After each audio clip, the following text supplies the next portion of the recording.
Analyzing metaphors this week was really interesting to me. Typically, I think about metaphors in the poetic sort of way. However, analyzing them this week helped me to realize that they are everywhere and they help us decide how we feel about different situations.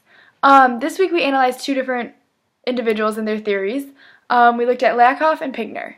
Lakoff has more of a radical view on metaphors. He believes that metaphors are essential to our thought process and can be used to reference abstract concepts. In the book, he notes that abstract ideas are connected in a systematic way to more concrete examples. So he thinks that we can only think of concrete things, like a fist to the face, and then we use them to visualize abstract ideas. He also feels strongly that candidates in a political debate may win or have a more powerful argument based on the way they use metaphors. And he talked about how candidates should use the term membership fees instead of taxes because it's more positive, which Pinkner doesn't completely agree with. Pinkner has a little different view.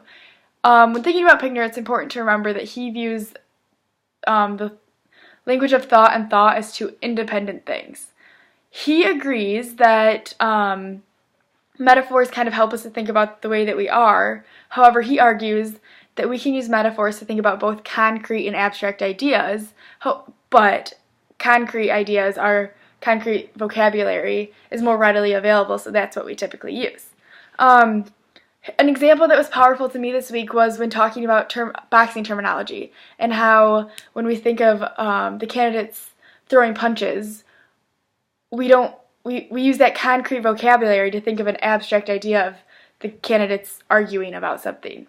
When we talked about kind of the drawbacks or the differences between the two theories, the computer mouse example was really powerful to me. According to Lakoff, Lakoff's theory, we would think of a computer mouse as a rodent. However, Pinkner noted that we are able to think about abstract and concrete ideas, and that's why we don't think about a computer mouse as a rodent, but rather a piece of technology.